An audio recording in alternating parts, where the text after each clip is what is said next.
WWE's FastLane is this Sunday, and there's only a few matches added to the card. I believe there's one more going to be added tonight on SmackDown, but I will not talk about that one just in case, and we'll bring that up tomorrow if we have to. Because I believe it's the Goldust Stardust match, but I don't know if that's going to be at WrestleMania or this Sunday. So we'll just see what happens on SmackDown just to make sure. But for matches that are going on, let's just go into those real quick. Actually, two title matches are added to the card, and before we start that, I just want to start with a little thing on the Cena Rusev thing. There's a thought I had in my mind. I don't know if they're going to do this, but technically, and this could be a finish for any of the title matches actually, now you think about it.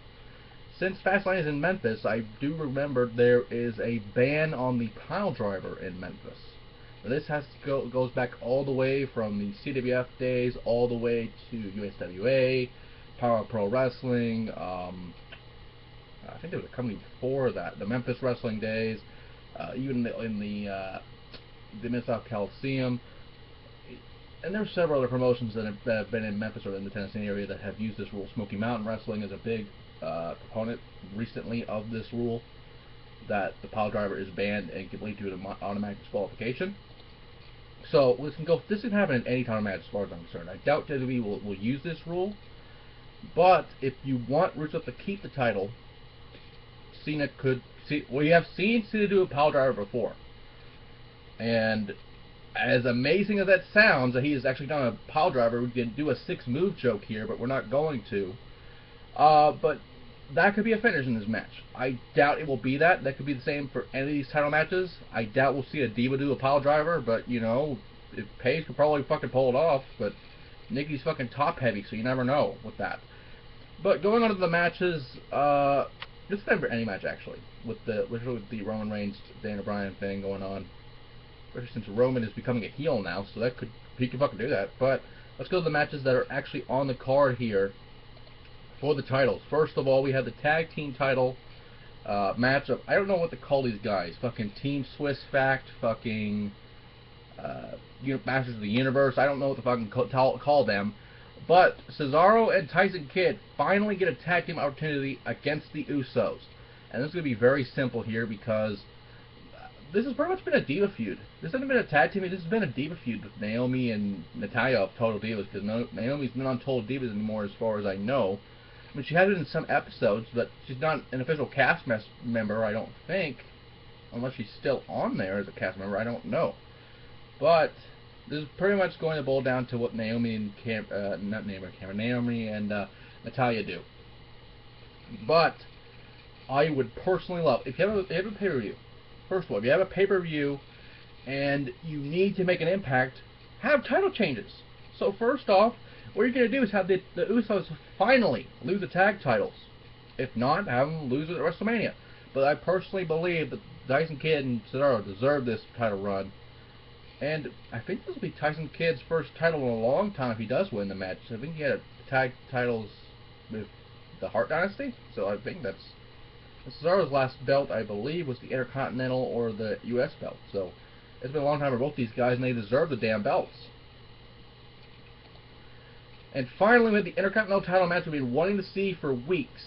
Now, before I go into that, I want to go into this fucking ridiculous Axelmania bullshit, which led to this, basically. If Dean Ambrose did not come out and attack fucking Axelmania over there, we wouldn't be having these matches with the Intercontinental title. So we have to talk about this for just a second. Now, Curtis Axel was technically not eliminated from the Royal Rumble, yet there was a rule in place which people forget. And that rule states you have about 2 minutes or whatever the allotted time is. I've seen the Rumbles go for 60 minutes per entrant, 90 seconds, 2 minutes, maybe a little over 2 minutes, depending on the situation. Which was a 99 Rumble when we've had fucking a million things happen at the same time, so they've had maybe give or take a little over, depending on the segment. But you have an allotted time to enter the Rumble. By Eric Rowan attacking you and you not being able to go into the Rumble. There are technicalities in this with the 2001 Rumble where Stone Cold was attacked by Triple H and he still made it to the end. He made it by the time Rikishi entered the match at number 30.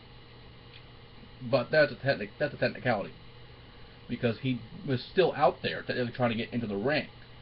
But Axel was not to be seen. So Axel goes out to this fucking bullshit and says he deserves to face Brock Lesnar at WrestleMania. I died laughing at this segment. He pointed at the sign, which was ridiculous. And then Ambrose comes out and eliminates him. Technically, now he's eliminated from the Rumble. But he keeps going on about it, so you keep having matches with Axel and Ambrose. And then Ambrose wants an Intercontinental title match. Wade Barrett debuts the amazing BNZ, the Bad News Zone. And there was fucking bad news on the bottom of the screen, which is fucking brilliant. That should be a weekly thing, honestly, the Bad News Zone. I love it. But we have not seen much about this feud until on Raw, where Ambrose had a contract, became Brian Williams for some reason, and actually did the news better than Brian Williams or any news people, because fucking news people just fucking read off the fucking script. Ambrose did this off the cuff. This is fucking amazing. And he had the contract for the title match. And then when Wade Barrett had a match with Mizdow, Ambrose came out, handcuffed fucking Barrett to the post, and made him sign while in handcuffs. That is an amazing feat right there. To make someone sign a contract unwillingly with handcuffs on him. That was brilliant. I love it. So, with that long story short, the Intercontinental title is on the line. And honestly, I don't know why Ambrose is going for the title to begin with. I mean, I know why, but I see him higher up the card than this.